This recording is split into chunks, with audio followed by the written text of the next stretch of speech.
Billionaire mocked the maid with $100 million bet, but her daughter was about to change everything.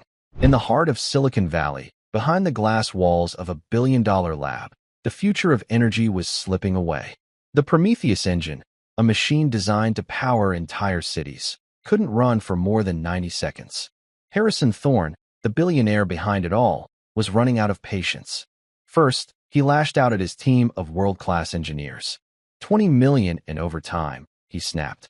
And you geniuses have nothing? His engineers stood silent. Then, with a smirk, he turned on the maid cleaning the floor. In front of everyone, he mocked her, daring her to fix the impossible machine for $100 million. Maybe the maid has the answer. Fix it, and I'll give you $100 million. She stood frozen, humiliated. And just as the laughter began to ripple through the room, a small, steady voice cut the air. My mommy can't. But I can. The machine was telling a secret, but only the little girl could hear it. Its heart was a tangle of wires and silent steel, a puzzle that had defeated the world's smartest minds. To them, it was a failure. To her, it was just sad. The Prometheus engine was supposed to be Harrison Thorne's masterpiece.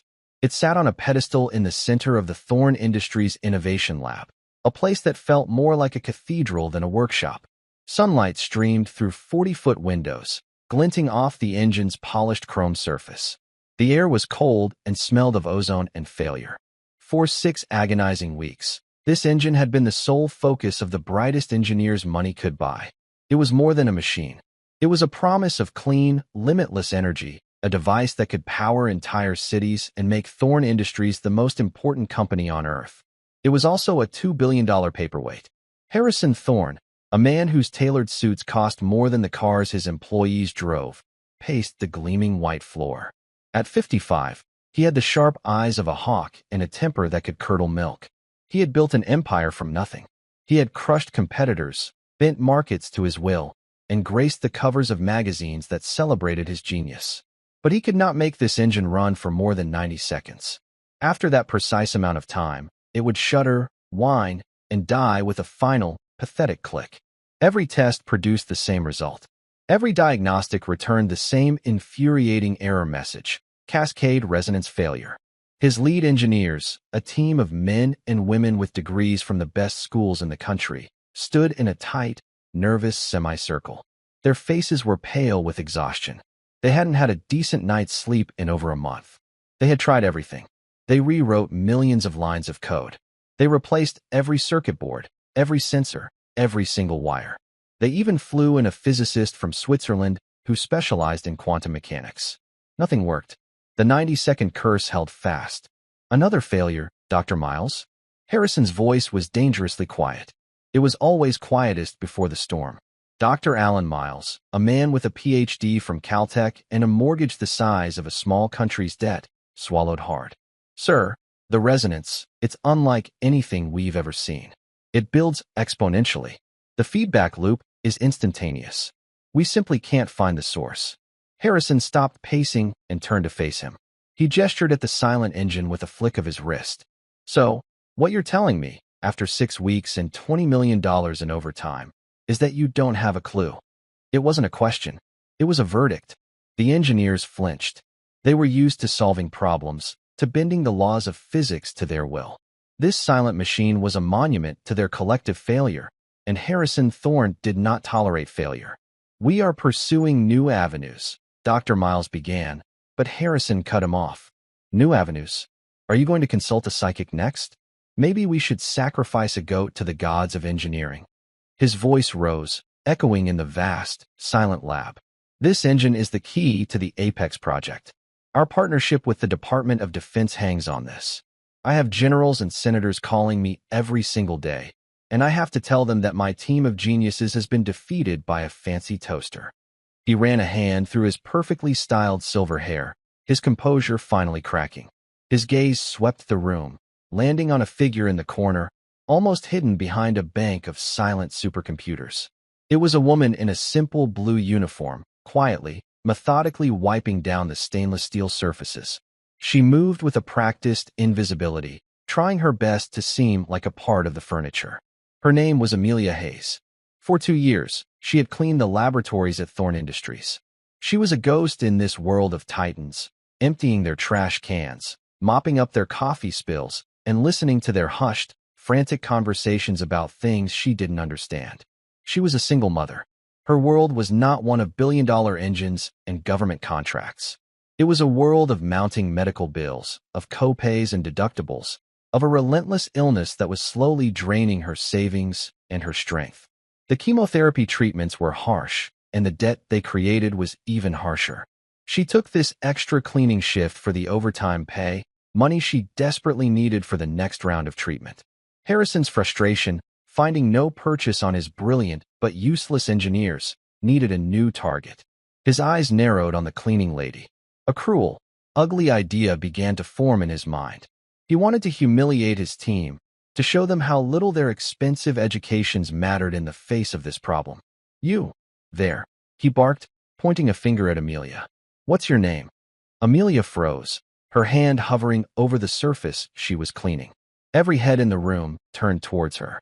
She felt 100 pairs of eyes on her, and her cheeks burned with a sudden, hot shame. "Amelia, sir. Amelia Hayes." Harrison walked slowly towards her, his expensive leather shoes clicking on the floor. He stopped directly in front of her, forcing her to look up at him. "Amelia, tell me, Amelia, what do you think of our little problem here?" She was confused. "Sir, the engine, Amelia. Our $2 billion headache. You've been in here every night. You've heard these geniuses talk in circles. Surely you must have an opinion." He was mocking her, using her as a tool to shame his team. The engineers shifted uncomfortably, but no one dared to speak. Amelia's mind raced. She just wanted to finish her work and go home to her daughter. I wouldn't know anything about that, sir. I just clean." "Of course you do," Harrison said with a cold smile. "But let's pretend for a moment. Let's pretend you're not just a maid. Let's pretend you have the answer." He turned to his engineers, his voice dripping with sarcasm. "Maybe we've been overthinking it. Maybe we don't need PhDs. Maybe all we need is a fresh perspective. What do you say, Dr. Miles? Should we let the cleaning lady have a try?" Dr. Miles looked at the floor, his face grim. A few of the younger engineers snickered nervously. The humiliation was thick in the air. Amelia felt small, exposed, and utterly powerless. She wished the floor would swallow her whole. "That's a ridiculous idea, sir," she whispered, her voice trembling. Harrison's smile widened. He was enjoying this. "Is it? I'll tell you what's ridiculous. Spending $20 million to find out nothing. At least your idea would be cheaper." He took another step closer, lowering his voice into a conspiratorial whisper that everyone could still hear. "I'll make you a deal, Amelia. You're a simple woman. You probably have simple problems. A mortgage? Car payments? I bet a little money would go a long way for you." He straightened up, his voice booming through the lab once more. "Here is my offer. In front of all these witnesses. You fix this engine, and I will give you $100 million. A collective gasp went through the room. The engineers stared in disbelief. It was a joke, of course. A cruel, insane, theatrical joke. The number was so absurd, so impossible, that it was meant only to underscore her powerlessness. "Fix my engine, Amelia," Harrison repeated, savoring the moment. "And $100 million is yours. If you can't, you're fired. Not just from this lab, but from the entire company. And I'll make sure every cleaning service in this city knows you're the woman who thought she could play engineer." Amelia's heart pounded in her chest. Tears welled in her eyes. She felt the crushing weight of her medical debt, the fear of losing her job, the shame of this public spectacle. She couldn't speak. She could only stand there, trapped in the billionaire's cruel game. I can't," she stammered. "Of course, you can't," Harrison said with a dismissive wave. "Now get back to your work. At least you're good at that." He turned his back on her, ready to unleash a new wave of fury upon his team. The show was over. The point had been made. But then, a small, quiet voice cut through the tension. "My mommy can't. But I can." Every head swiveled towards the entrance of the lab. Standing in the doorway was a little girl. She couldn't have been more than 10 years old. She had long, blonde hair tied back in a simple ponytail and was wearing a worn pink jacket over a faded t-shirt. In her arms, she clutched a well-loved, slightly ragged teddy bear. She had been waiting quietly by the door for her mother to finish her shift. It was Chloe Hayes, Amelia's daughter.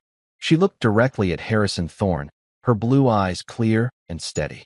There was no fear in them. There was only a quiet, unshakable certainty. The engineers stared, mouths agape. Harrison Thorne turned around slowly, a look of pure astonishment on his face.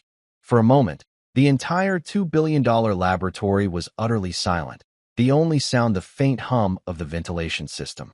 Harrison stared at the child, then at Amelia, and then back at the child. Then, he did something that shattered the tension. He threw his head back and laughed. It was not a kind laugh. It was a loud, booming, derisive sound that bounced off the high ceilings. "Well, this gets better and better," he roared, wiping a tear from his eye. "First the maid, now her child. What is this, a comedy show? Tell me, little girl, are you going to fix it with a magic wand?" Chloe took a step forward, undaunted by his laughter. Her little face was serious. "No, sir," she said, her voice small but clear. "I'm going to listen to it." The laughter died in Harrison's throat. He looked at the girl's earnest face, at her mother's terrified expression, and at the stunned faces of his engineering team. The absurdity of the situation was overwhelming. But his arrogance was a fire that needed fuel, and this was the most bizarre fuel he had ever been offered. His cruel smile returned. "You know what?" he said, walking towards Chloe. "I accept. The offer stands. Your mother was too scared to take the challenge. But you've got courage. I'll give you that." Amelia rushed forward, grabbing Chloe's arm. "No, Chloe, stop it. This is not a game. Please, sir, she's just a child. She doesn't know what she's saying." Harrison held up a hand, silencing her. "It's too late for that, Amelia. Your daughter has accepted the terms. $100 million if she succeeds. You both lose your jobs if she fails." He reveled in the impossible drama of it all. He imagined the story he would tell his friends on the board. "Clear the area," he commanded his engineers. "Give the little genius some room to work. Let's see what she can do." The engineers, looking utterly bewildered, backed away from the pedestal. They looked at each other, their expressions a mixture of pity for the family and disbelief at their boss's madness. But one person in the room wasn't laughing. Near the back, leaning against a console, was a woman who had remained silent through the entire ordeal. Dr. Evelyn Reed was not a Thorne Industries employee. She was an observer from a government oversight committee, a physicist with a reputation for being meticulous, impartial, and impossible to fool. She was in her late 60s, with sharp, intelligent eyes that had seen everything from top-secret military projects to catastrophic corporate failures. She had seen hubris destroy brilliant men before. She watched as Chloe, holding her mother's hand, approached the massive, silent engine. She saw the girl's calm focus, the way her eyes scanned the machine not with a child's idle curiosity, but with a strange, analytical intensity. There was something in the girl's posture that made Dr. Reed push herself off the wall and take a step forward. "Mr. Thorne," Dr. Reed said, her voice cutting through the whispers in the room. "If this ridiculous test is to proceed, I will serve as the official adjudicator. I will document the girl's methods and her results. This will not be a circus. It will be an experiment." Harrison, caught up in his own theatrics, waved a hand dismissively. Fine. Document all you want. Get the cameras rolling. Put it on the company's internal feed. Let everyone in this building see what true innovation looks like." He was certain of the outcome. In an hour, the girl would have failed. He would have fired her mother, and he would have an unforgettable story to tell about the time a 10-year-old girl tried to fix his $2 billion engine. He would be a legend. Amelia was trembling, her face ashen. "Chloe, baby, please," she whispered desperately. "Let's just go home. We don't have to do this." Chloe gently let go of her mother's hand. She turned to her with a look of profound love and determination. "It's okay, Mommy," she said softly. "Grandpa Eli taught me how. He said you just have to be quiet and listen to the metal. It always tells you where it hurts." She then turned to the Prometheus engine. It loomed over her like a steel giant. To everyone else, it was a complex marvel of modern science. To Chloe, it was just like the old engines in her great-grandfather's shed. Bigger, shinier, but still a machine with a story to tell. She walked right up to the cold, silent metal. She placed her small hands flat against its surface, closed her eyes, and did the one thing no one else in that room had thought to do. She listened, and in the deep, metallic silence, the engine began to tell her its secret. The first thing Chloe learned from her great-grandfather was that silence had a sound. Sergeant Eli Vance was a man forged in the crucible of World War II. He wasn't a soldier who carried a rifle. He was a master mechanic who kept the B-17 bombers flying over hostile skies. He was a legend in the 8th Air Force, a man they said could diagnose a failing engine from 100 yards away just by the change in its hum. He had a gift, a deep, intuitive connection to machines that bordered on the mystical.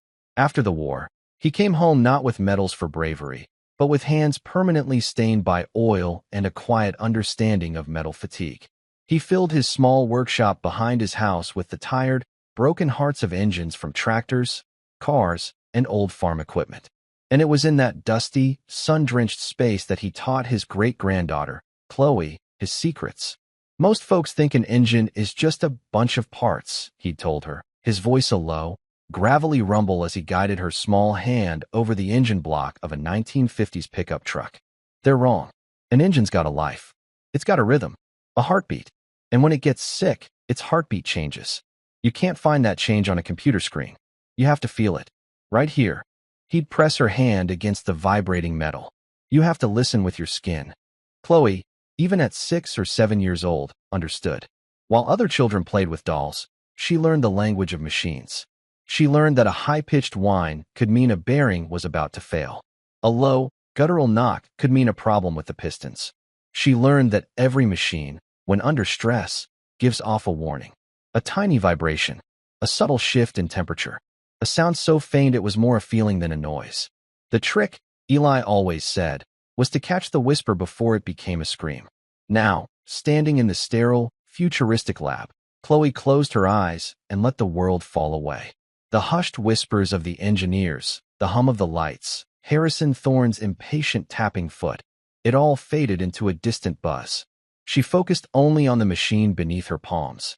She wasn't thinking about the $100 million.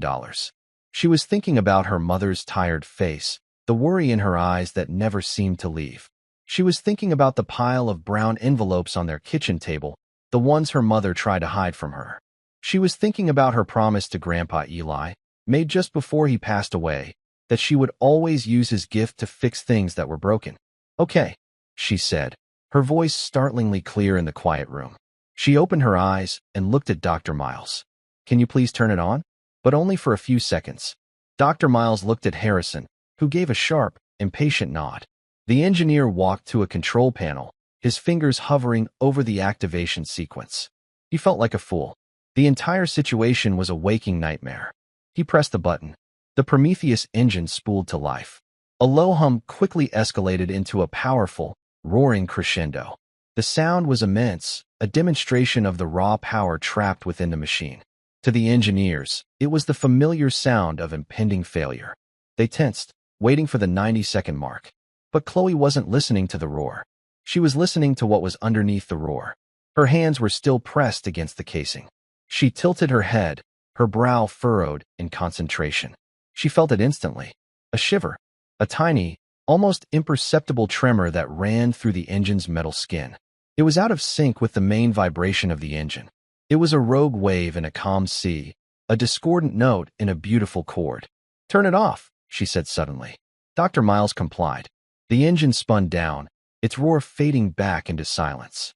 The engineers exchanged confused looks. She hadn't even let it run for 10 seconds. What was that? Harrison demanded, his patience wearing thin. Did you have a sudden revelation? Did the engine whisper the secrets of the universe to you? Chloe ignored him. She turned to Dr. Reed, the one person in the room whose eyes held not mockery, but genuine curiosity. There's a second vibration, Chloe said. It's very small, and it's not in the right rhythm. Dr. Reed walked over, her expression thoughtful. A harmonic dissonance? Dr. Miles, your sensors should have picked that up. Dr. Miles shook his head, gesturing to a massive monitor displaying thousands of data points. Impossible. Our vibrational sensors are the most sensitive in the world. They can detect the footsteps of an ant. You can see the data right there. The primary harmonic is stable until the 80-second mark, then it cascades. There is no second vibration. Your sensors are listening for an earthquake, Chloe said simply. They're missing the whisper. She walked around the engine, her small hand trailing lightly along its surface.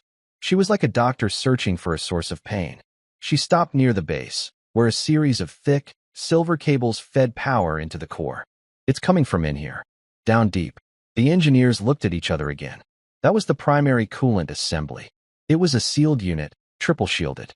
Nothing could go wrong in there. They had run a dozen simulations on that specific component. It was perfect. Can you turn it on again? Chloe asked. But this time, I need everyone to be completely quiet. Harrison sighed dramatically but gestured for Dr. Miles to proceed. Once again, the engine roared to life. This time, Chloe wasn't touching it. She stood a few feet away, her eyes closed again, her head tilted. She was using her ears now, just as Eli had taught her.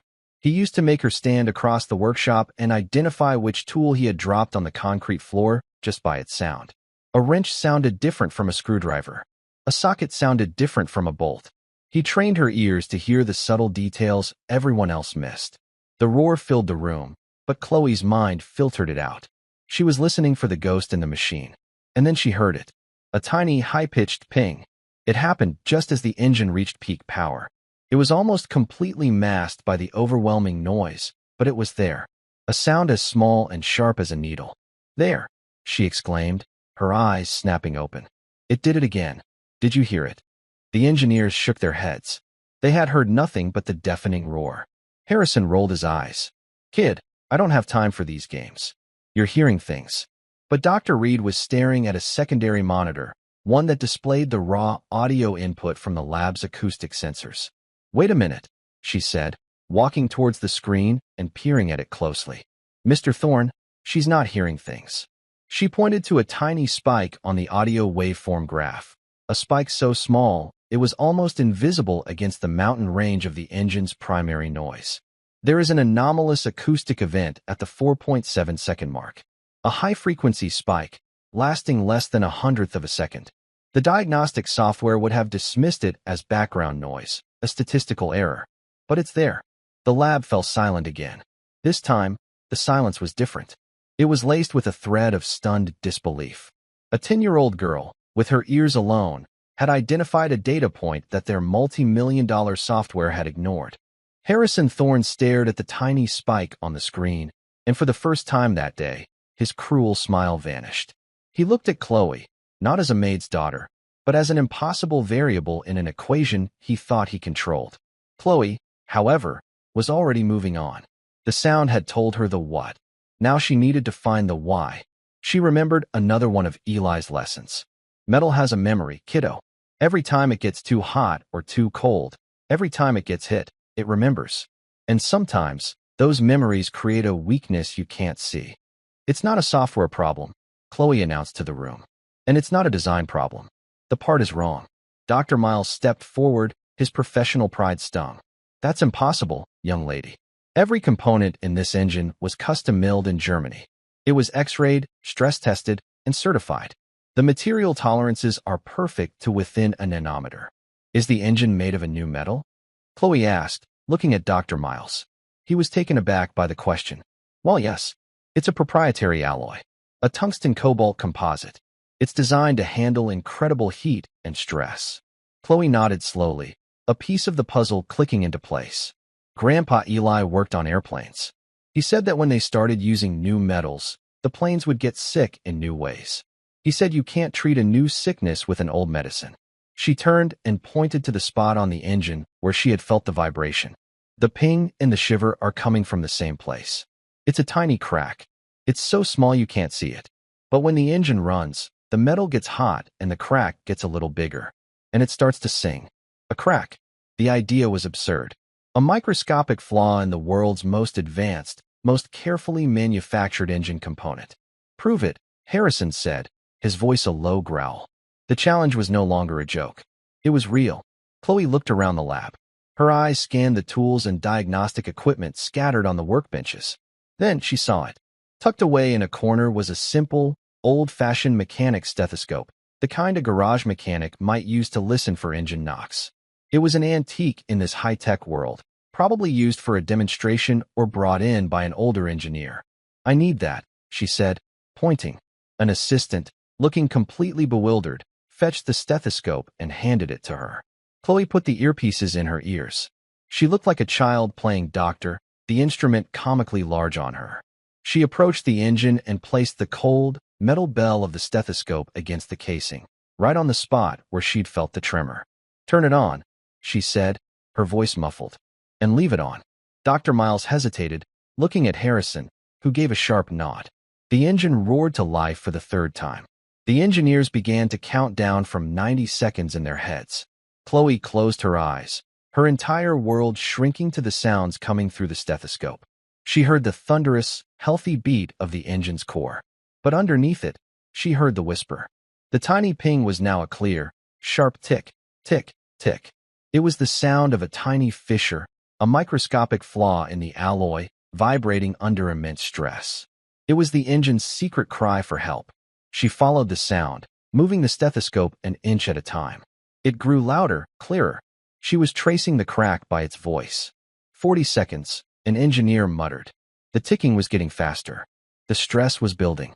The cascade was beginning. 60 seconds. Chloe didn't waver. Her concentration was absolute. She had found the precise source. It was a single mounting bolt for the coolant assembly. The bolt itself wasn't cracked. The crack was in the engine block underneath the bolt head, hidden from sight. The bolt was acting like a tuning fork, amplifying the vibration and transmitting the sound. 80 seconds. The whole engine began to shudder. The familiar, catastrophic whine started to build. The cascade resonance was taking over. "It's going to shut down," Dr. Miles yelled. "Here," Chloe shouted, her voice cutting through the noise. She pulled the stethoscope away and pressed her finger firmly on the head of the bolt. "The problem is right here." At 90 seconds, just as the whine reached its peak, the engine died with its usual final click. But this time, everyone in the room knew what had happened. They hadn't just watched another failure. They had watched a diagnosis. Dr. Reed walked over and knelt beside Chloe. "Are you certain, child?" she asked gently. Chloe nodded, her face flushed with concentration. "The metal is tired. It's a memory crack from when the bolt was tightened. The new alloy is strong, but it's brittle. Like hard candy. You tightened the bolt too much, and it made a tiny crack. The computer can't see it, but the engine can feel it." Harrison Thorne stood frozen, his face a mask of disbelief. The maid's daughter hadn't just offered a wild guess.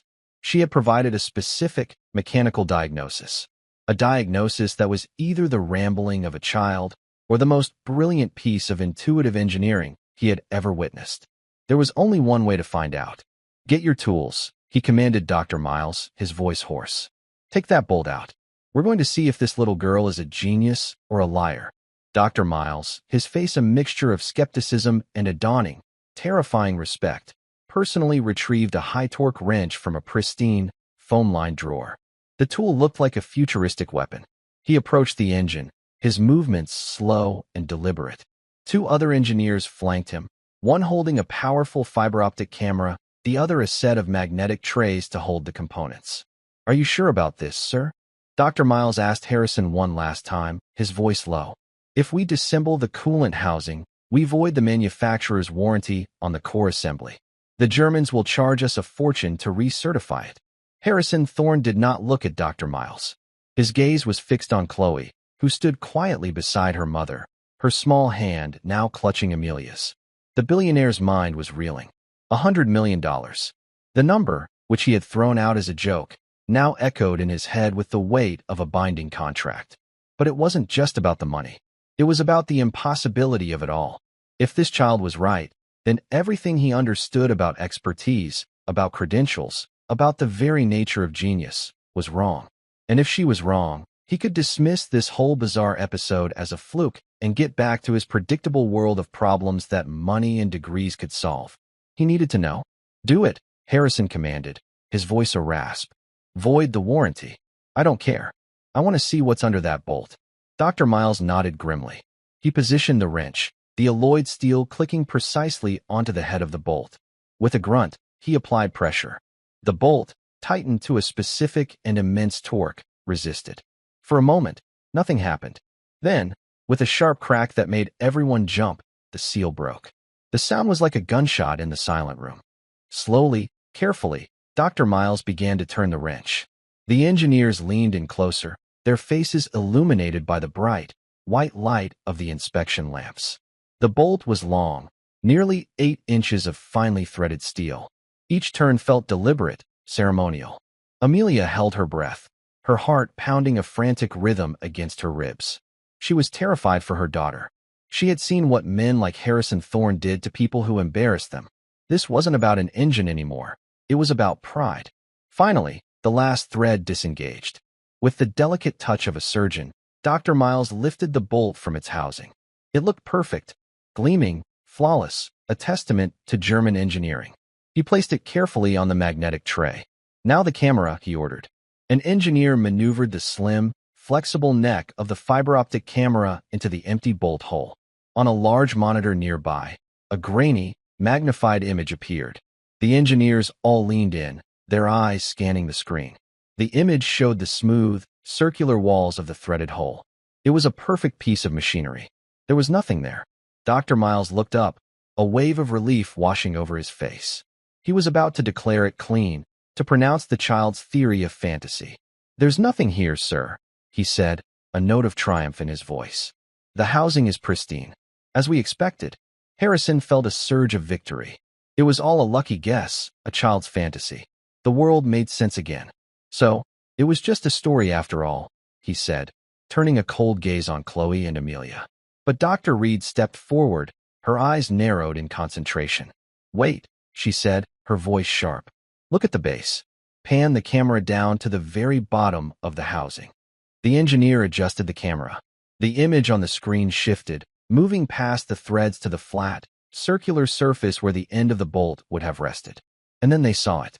It was almost invisible, a line so fine it looked like a stray piece of hair, a microscopic scratch on the polished alloy.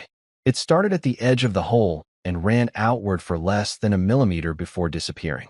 It was nothing. A cosmetic flaw. An insignificant imperfection. That's it. One of the younger engineers scoffed. "That's the catastrophic flaw? It's a tooling mark." Chloe shook her head.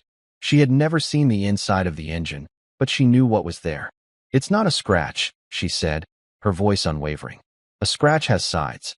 That line doesn't. It goes in." Dr. Reed pointed at the screen. "She's right," she said, her voice filled with a quiet awe. "Increase the magnification and switch to the thermal imaging filter." The engineer typed a command. The image on the screen zoomed in, the gray, metallic landscape growing until the tiny line became a jagged canyon. He then activated the thermal filter. The screen flickered, and the image was replaced by a swirling map of blues and greens, representing the ambient temperature of the metal. But the line, the tiny crack, glowed with a faint, ghostly red light. "My God," Dr. Miles whispered, his voice trembling.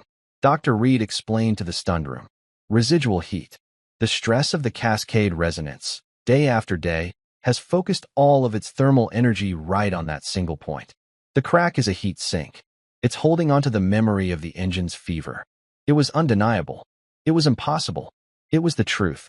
A microscopic, invisible fissure, hidden deep inside the engine's core, was the source of the $2 billion failure.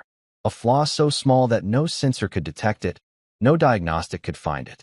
But a 10-year-old girl with no tools, no training, and no blueprints had found it just by listening. Harrison Thorne stared at the glowing red line on the screen. He felt a cold sensation creep up his spine. The room was silent, but his mind was roaring. The world had just tilted on its axis. He looked from the screen to the little girl. She stood there, not with a look of triumph, but with a quiet sadness, as if she were looking at something that was in pain. He had publicly, in front of his entire senior engineering team and a government official, offered this child $100 million. It was a contract made of mockery and arrogance, but it was a contract nonetheless. The terms were simple: fix the engine. She hadn't fixed it yet, but she had done something even more remarkable. She had found the wound. "So," he began, his voice barely a whisper. "How do we fix it?" All eyes turned to Chloe. The world's greatest engineers, men and women who commanded six-figure salaries, were looking to a child for the answer. Chloe thought for a moment. She pictured her great-grandfather's workshop. She remembered what he did when he found a crack in an old engine block. The solution wasn't always to replace the part.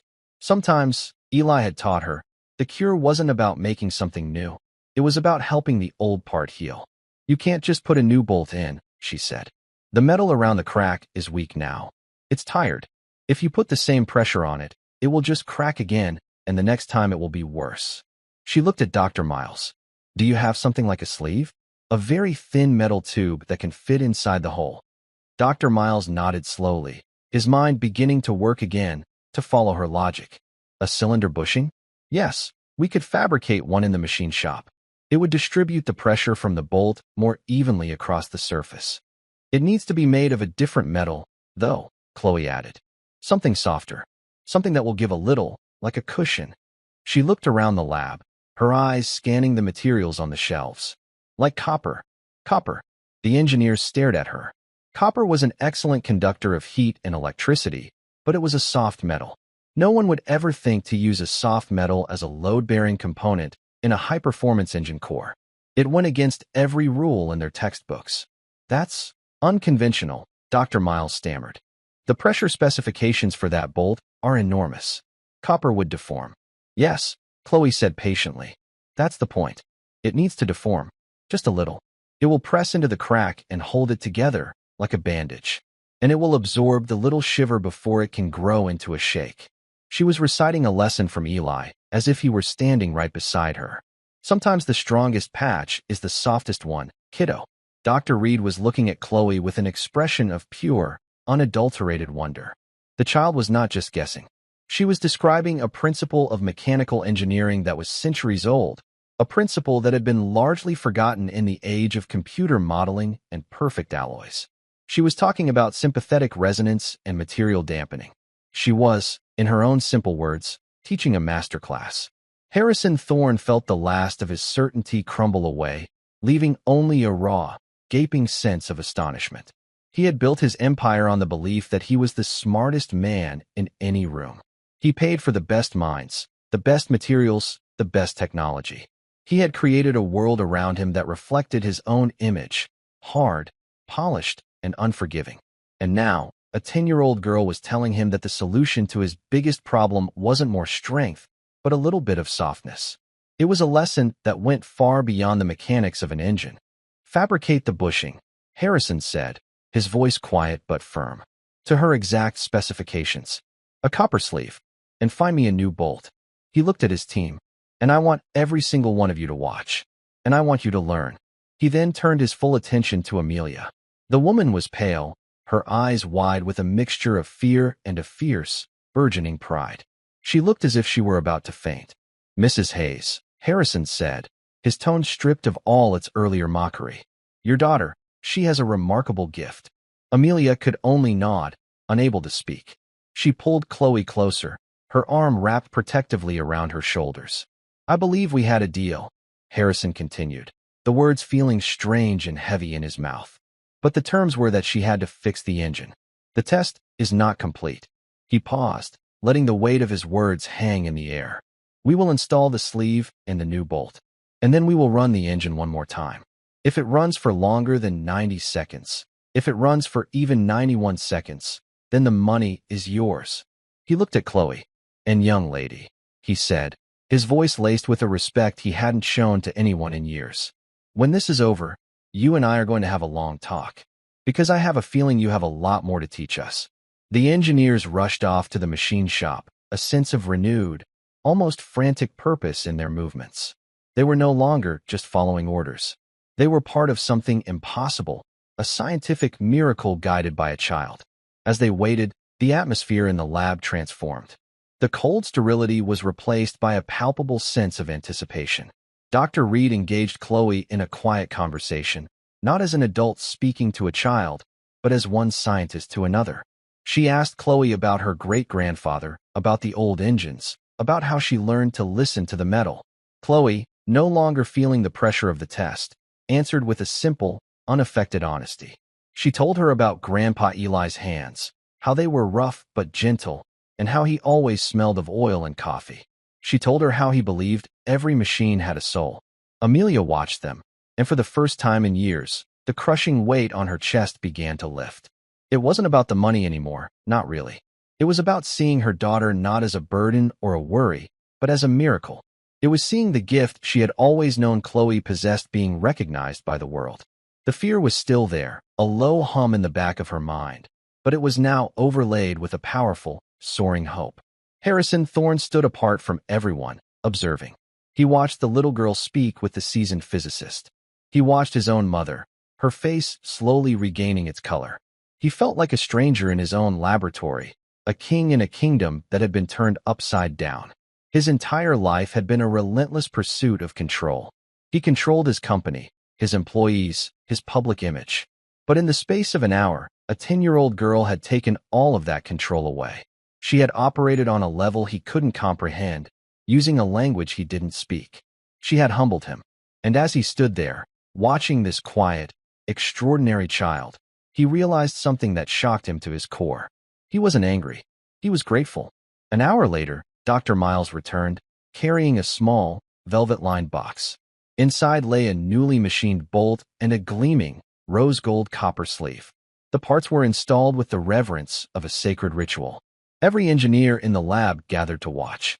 The new bolt was carefully placed into the copper-lined housing and tightened, not to the maximum possible torque, but to a new, lower specification that Chloe had suggested. When it was done, the lab fell silent once more. This was the final test. Everything, the money, the jobs, the future of the Apex project, came down to this moment. Dr. Miles stood at the control panel, his hand trembling slightly. He looked at Harrison. Harrison looked at Chloe. Chloe gave a small, confident nod. "Begin the test," Harrison Thorne said, his voice echoing in the cathedral of science. Dr. Miles pressed the button. The Prometheus engine roared to life. The roar of the Prometheus engine was a familiar sound, but the feeling in the room was entirely new. There was no longer a sense of dread, no countdown to failure. Instead, there was a fragile, collective hope, a sense of witnessing the impossible. Every person in the laboratory stood frozen, their eyes glued to the large digital timer on the wall, its red numbers marking the passage of time. 10 seconds. The engine's hum was smooth, a perfect, powerful purr. Chloe stood perfectly still, her eyes closed, listening not with her ears, but with her whole body. She could feel the engine's heartbeat, and for the first time, it was calm. The frantic, hidden shiver was gone. The copper sleeve was doing its job, absorbing the dissonant vibration, comforting the tired metal. 30 seconds. The engineers stared at their monitors. The data streams were flawless. Every metric was green. The vibrational sensors, now calibrated to listen for the whisper, showed a clean, stable harmonic. It was the performance they had dreamed of, the one their simulations had promised, but reality had always denied. 60 seconds. Harrison Thorne found he was holding his breath. A single bead of sweat traced a path down his temple. He had gambled fortunes on the stock market, on corporate takeovers, on the rise and fall of global economies. He had made and lost millions in the span of a single day without flinching. But he had never felt a pressure like this. His entire worldview was balanced on the ticking of that clock. 80 seconds. This was the critical point, the moment the cascade resonance had always begun its deadly symphony. A hush fell over the room. Dr. Miles gripped the edge of his console, his knuckles white. The whine, the shudder, the death rattle of the engine, they were all expecting it. 85 seconds. The engine did not whine. It did not shudder. It sang. Its powerful, steady roar was the sound of a healthy heart, beating strong and true. 89 seconds. 90 seconds. The timer clicked over. 1:30. A collective gasp went through the room. They had passed the mark. The curse was broken. 1:31. 1:32. Someone in the back of the room let out a choked sob of relief. Dr. Miles looked up from his monitor, his eyes wide with disbelief. "All systems are stable," he announced, his voice cracking with emotion. "Resonance is holding at 98% efficiency. It's perfect." The timer kept climbing. 2 minutes. 3. 5. After 10 minutes of flawless, continuous operation, Harrison Thorne finally found his voice. "Shut it down," he said, his voice hoarse. Dr. Miles complied. The engine spun down with a gentle, controlled hum, its roar fading into a contented silence. For a long moment, no one spoke. The only sound was the quiet clicking of the cooling metal. Then, the room erupted. The engineers burst into applause, cheering and clapping. They hugged each other, some with tears of joy and exhaustion streaming down their faces. 6 weeks of hell were over. The impossible problem had been solved. But they weren't just celebrating the engine. They were applauding the little girl who had, in the space of an afternoon, taught them more than their years of education. Amelia Hayes finally let go of the breath she had been holding. She sank into a nearby chair, her legs suddenly unable to support her. The relief was so overwhelming it felt like a physical weight being lifted off her soul. She looked at her daughter, who was now being tentatively approached by Dr. Miles and the other engineers, their faces filled with awe. They were looking at her not as a child, but as a savior. Harrison Thorne walked slowly through the celebrating crowd, his eyes never leaving Chloe. He stopped in front of her. The engineers quieted down, sensing the gravity of the moment. Harrison knelt, bringing himself down to the little girl's eye level. The proud, arrogant billionaire was gone. In his place was a man humbled to his very core. "You did it," he said, his voice filled with a wonder he had never known. "You actually did it." Chloe simply nodded, a small, shy smile finally gracing her lips. "It wasn't sad anymore," she said quietly. "It just needed someone to listen." Harrison looked from Chloe to her mother. He stood up and faced Amelia. He took a deep breath, the public declaration feeling both surreal and absolutely necessary. "Mrs. Hayes," he began, his voice clear and steady, projecting to every corner of the lab. "Earlier today, I made a promise. A contract, in front of witnesses." He gestured to the stunned faces around him, and then to Dr. Reed, who was watching with a small, satisfied smile. "I offered $100 million to anyone who could fix this engine. Your daughter has not only fixed it, she has reinvented our entire diagnostic process. The contract is valid. The money is yours." Amelia's head shot up. She stared at him, her mind unable to process the number. $100 million. It was an amount so vast it was meaningless. It was a joke. It couldn't be real. "Sir, you can't be serious," she stammered. "It was a game. You were angry. We don't expect." "I have never been more serious in my life," Harrison interrupted, his voice firm. "I do not make offers I don't intend to honor.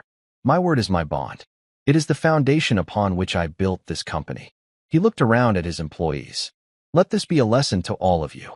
A promise made is a debt that must be paid, no matter how foolish the promise may seem at the time." He turned back to Amelia. "My personal banker will be in touch with you tomorrow to arrange the transfer. I suggest you hire a very good lawyer and a very good accountant. You are going to need them." Amelia started to cry, silent tears streaming down her face. It wasn't the joy of winning a lottery. It was the sudden, earth-shattering release of a lifetime of fear. The medical bills that haunted her waking moments and tormented her sleep. The constant, gnawing anxiety of not knowing how she would afford the next treatment, the next prescription, the next doctor's visit. The terror of leaving her daughter alone in the world. In an instant, all of that was gone. Wiped away. It was more than money. It was freedom. It was life. Chloe, seeing her mother cry, wrapped her small arms around her waist. "It's okay, Mommy," she whispered. "Now you can get better." That simple, heartfelt phrase struck Harrison Thorne with the force of a physical blow. He had been so caught up in the engine, the contract, the sheer drama of the event, that he hadn't truly considered the human element.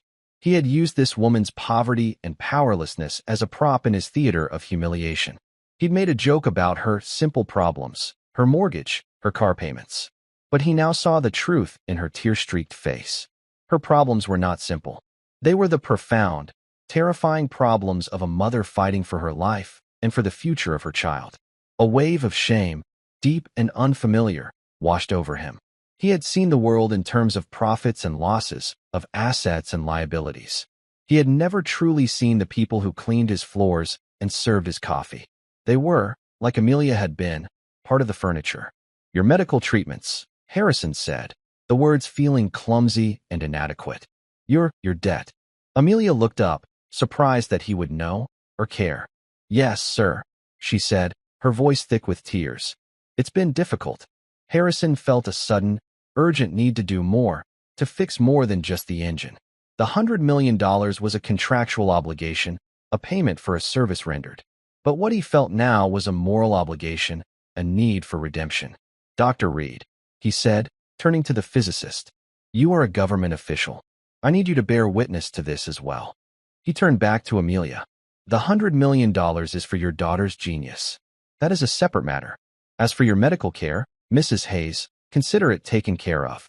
From this moment on, you are under the full and complete coverage of the Thorne Industries Executive Health Plan. The best doctors, the best treatments, anywhere in the world. All of it will be paid for. And your existing debt, consider it gone. I will personally see to it that every bill is settled by the end of the week. Amelia's sobs grew louder, but they were no longer sounds of despair. They were sounds of a miracle. She looked at this powerful, intimidating man, and for the first time, she did not see a monster. She saw a man who was trying, in his own awkward way, to be good.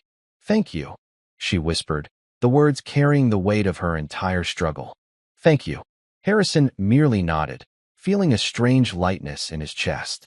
He had spent his life acquiring things, companies, buildings, wealth, power, but he had never before felt the profound satisfaction of giving something away.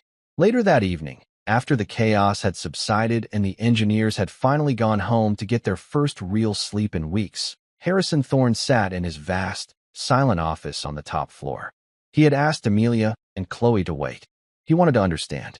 He sat across from them, not behind his massive mahogany desk, but in a simple chair. He had taken off his suit jacket and loosened his tie.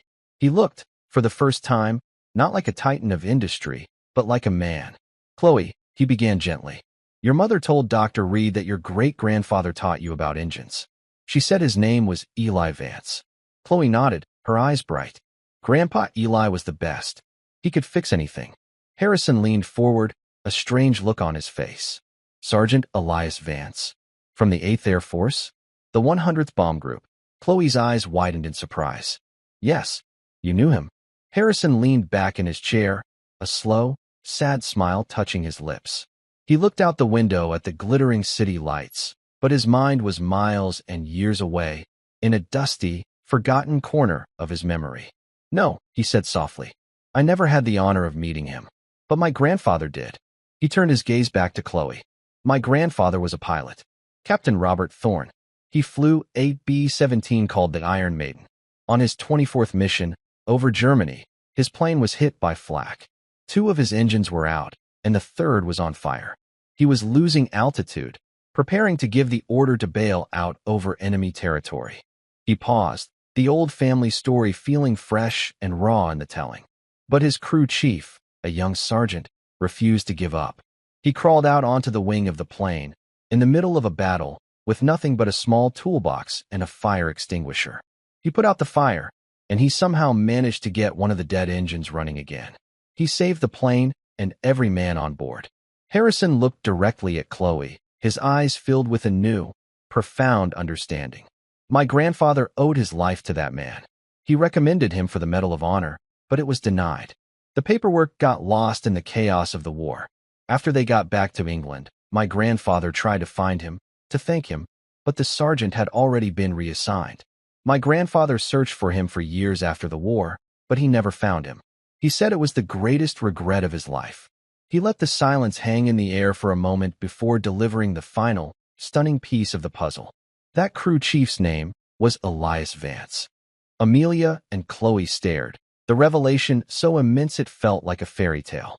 The history connecting their families, a tale of heroism and regret, had been a silent, unknown presence in the room the entire time.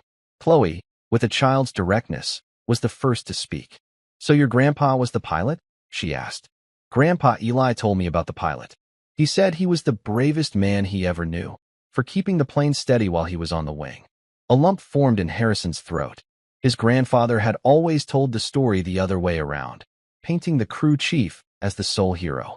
2 brave men, each seeing the heroism only in the other, their stories finally meeting in this room. "My grandfather looked for him his whole life," Harrison said, his voice thick with emotion. "He always said that none of this," he gestured to the city lights outside, "would exist without Elias Vance. He wanted to give him his share of the company." Amelia thought of her grandfather's humble life, his quiet dignity, and his hands that could fix anything. He had never known that a fortune and a legacy of gratitude had been waiting for him. "He passed away last year," she said softly. "He never spoke much about the war. He just said he was a mechanic." Harrison stood and walked to the window, feeling the weight of 2 generations on his shoulders. The $100 million now felt like a pittance, a down payment on a debt beyond measure. It seems I have two debts to pay, he said, turning back. One to the daughter for her genius, and one to the great-granddaughter for the life of my grandfather. He looked at Chloe, the ruthless businessman gone, replaced by something more human. Your great-grandfather saved my family, Chloe. And today, you saved mine. This company, my reputation, you fixed more than just an engine. You reminded me of something I had forgotten. Gratitude. Honor. He walked to his desk and took out a silver-framed photograph of a B-17 crew. He pointed to a young captain. That's my grandfather, Robert Thorne. Then he pointed to a quiet man with kind, steady eyes. I never knew who this was. I think this must be him. Amelia touched the glass, tears welling as she saw the image of her grandfather, young and strong. That's him, she whispered. That's my grandpa. The circle was now complete. 6 months later, the Thorne Industries Innovation Lab had been transformed. The cold, sterile cathedral of science was now a vibrant, collaborative workspace. The new culture was built not on fear, but on curiosity. Failure was now treated as an essential step toward discovery. Amelia Hayes, healthy and radiant, walked the floor not as a cleaner, but as a director. Harrison had created the Elias Vance Division of Intuitive Diagnostics, a department dedicated to finding and nurturing unconventional genius. Amelia was its head, and her first act was to establish a scholarship foundation for gifted students from underprivileged backgrounds, ensuring other hidden talents would get their chance. Chloe was the lab's heart. After school, she would consult on the engineers' most stubborn problems, teaching them to listen to the machines. The $100 million was in a trust, but her greatest treasure was the work itself. She had a playground of the world's most advanced engines and a room full of brilliant people who finally spoke her language. Harrison Thorne was a changed man. He still ran his empire with a brilliant mind, but now he led with a compassionate heart. He had learned the most important lesson of his life from a 10-year-old girl. The loudest voice in the room is rarely the wisest, and true strength is found in the humility to listen. One afternoon, Harrison found Chloe sitting by the perfected Prometheus engine, which hummed with clean, limitless energy. What are you thinking about? Harrison asked, sitting beside her. Chloe kept her eyes on the machine. It's happy now, she said with a contented smile. It's doing what it was born to do. Harrison looked from the engine to the girl. He thought of the pilot and the mechanic, their bond of courage echoing through the generations to be fulfilled in this room. The story was never about a broken engine or a fantastic bet. It was about broken connections being mended. It was about a historical debt paid in the most unexpected way. Harrison Thorne finally felt like he had fixed something within himself, something far more important than a $2 billion machine. He had mended his own tired, broken heart. And that's where we'll end the story for now. Whenever I share one of these, I hope it gives you a chance to step out of the everyday and just drift for a bit. I'd love to know what you were doing while listening. Maybe relaxing after work, on a late-night drive, or just winding down. Drop a line in the comments. I really do read them all. And if you want to make sure we cross paths again, hitting like and subscribing makes a huge difference. We are always trying to improve our stories, so feel free to also drop your feedback in the comment section below. Thanks for spending this time with me.